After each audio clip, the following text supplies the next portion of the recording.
Volejbal, jeden z najkrajších kolektívnych športov, zapustil v Žiline korene už v roku 1919, keď metropole severozápadného Slovenska založili prvý volejbalový zväz v ČSR. Medzi prvých propagátorov volejbalu v Žiline patrili študenti a vojaci. V roku 1953 si vybojovali volejbalisti Iskry Žilina PHZ účasť v najvyššej československej volejbalovej súťaži. Dôležitým rokom bol rok 1986, kedy družstvo po víťaznej kvalifikácii postúpilo do najvyššej súťaže vtedajšej ČSSR. Nové prostredie v športovej hale, neuveriteľný záujem divákov i kvalitné výkony hráčov zapisovali postupne Žilinu do povedomia vrcholového a definitívne medzi špičku slovenského volejbalu. Stojí za zmienenie, že v týchto rokoch videlo v Žiline extraligový volejbal viac ako 2000 divákov, čo presahuje súhrn návštev na všetkých ostatných zápasoch extraligy. Jakmile som prišiel k mužom, vtedy bol asi ten najlepší čas žilinského volejbalu. Vtedy Žilina bojovala o popredné miesta v extralige. Vlastne takým najväčším konkurentom z VKP Bratislavou bojovali rok čo rok o titul. Pokiaľ si spomínam na veľmi dobré časy volejbalu, to bolo, keď sa hrávalo v veľkej hale na Boriku. Žilina hrala o majstra Československej republiky. Na volejbal chodievalo 2000-2500 ľudí. Vo Žiline sa hral výborný volejbal, takže atmosféra fantastická. Počase najväčšej slávy prešiel pád žilinského mužského volejbalu. V roku 2006 sa hral posledný zápas a s ním nastal aj koniec extraligy v Žiline. Klub telovýchovná jednota Stavbar Žilina zanikol. To som dneska počul, to je hrozné, že už neexistuje v Žiline volejbal. To je neuveriteľné. To je neuveriteľné. Treba začať znovu. Čo ja viem a čo som ešte aj tu bol, tak v podstate sa zhoršili podmienky v Žiline, či už po tej finančnej stránke, tak po tej stránke tých tréningov. Zhoršili sa podmienky aj v tom zmysle, hrávalo sa v chladnej hale a už neboli v podstate také tie podmienky na volejbal také, ako boli predtým. Tí hráči, ktorí mohli, tak poodchádzali do zahraničia a už tu vtedy neostal nejaký káder zložený z nejakých silných hráčov a preto, myslím, došlo aj k tomu pádu. Volejbal v Žiline skončil a hráči prišli o angažmá a odišli hrať do iných slovenských alebo zahraničných klubov. Napriek tomu žilinský volejbalový dom nezanikol a zapálení volejbalisti vychovávali naďalej nové mladé generácie. Viem, že neskôr sa snažil aj pán Chudík dať nejakým spôsobom do poriadku, ale on, myslím, tiež nebol pri tom páde toho žilinského volejbalu. A tých kadetov a juniorov vychovávali páni Mihál a Kolárik. Žilina je, tak povediac, mesto, ktoré vychovalo mnoho popredných svetových hráčov dnes. Divišovci, Másny. Žilinským volejbalovým nadšencom chýbala extraliga v Žiline.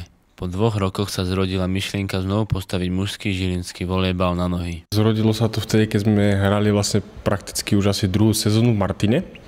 A bolo to vlastne môže zapričinené aj tým, že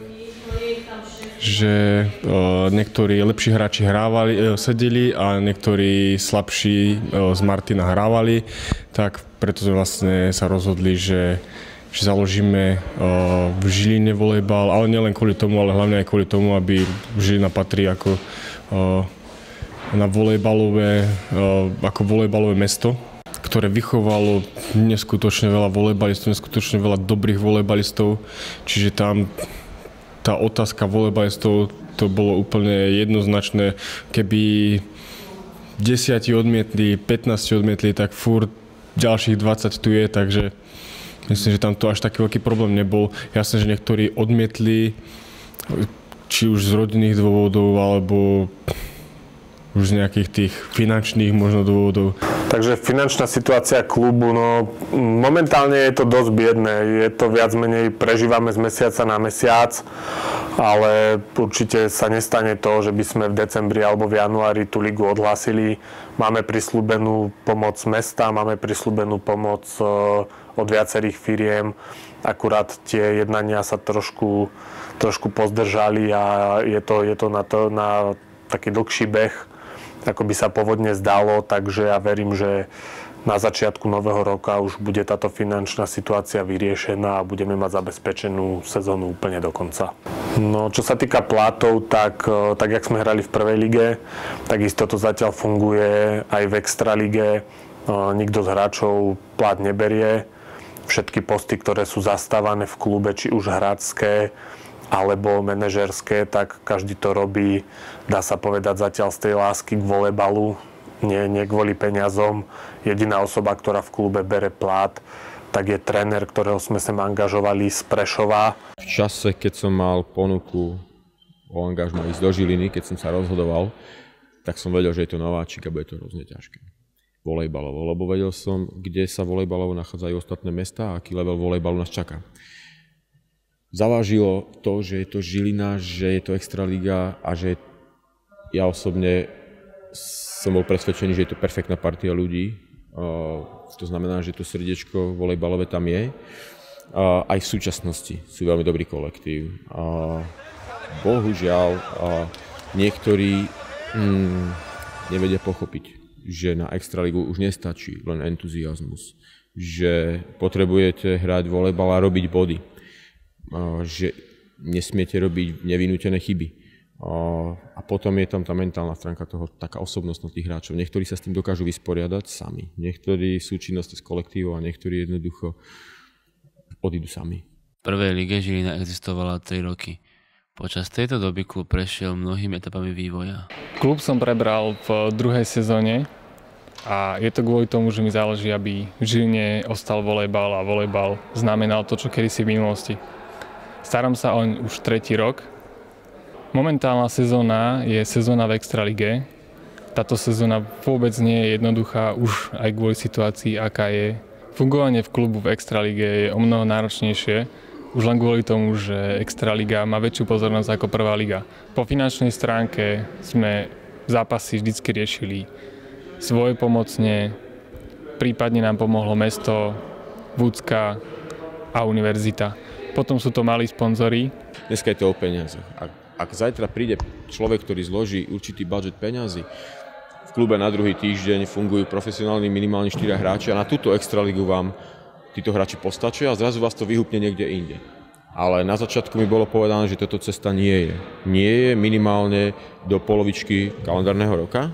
Materiálne nás zabezpečuje Žilinská univerzita, vďaka ktorej môžeme fungovať v tejto súťaži, od ktorej máme jednak aj nejakú tú finančnú podporu, a takisto materiálne zabezpečenie v podobe telocvične a priestorov. Aj napriek zlej finančnej situácii sa žilinskí volejbalisti prepracovali až do prelínacej súťaže o postup do extralígy. Tá sa skladala z 2 turnajov. Prvý mal dejisko v Komárne a druhý hostila Žilina. Volejbalisti Žilín sa v celkovom poradí umiestnili na 2. mieste, ktoré na postup do najvyššej volejbalovej súťaže Slovenska stačilo. No, od toho postupu to bolo na vážkach a priznám sa, že do poslednej chvíle sme zvažovali, či tú extraligu zapísať a prihlásiť, alebo nie.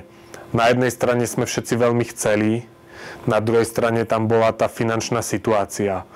My sme spravili tesne pred termínom, kedy sa majú podať prihlášky, stretnutie so všetkými hráčmi, ktorí hrali tú prvú ligu.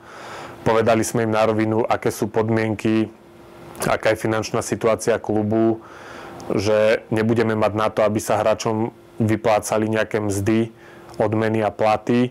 Na základe toho sme sa dohodli všetci, že chalani budú hrať bez nároku na akúkoľvek mzdu. My na Slovensku jeden z mála klubov, myslím si, že možno aj jediný, kde hráči nedostávajú žiadny plat. Každý ten hráč to robí dobrovoľne a robí to preto, že to chce robiť.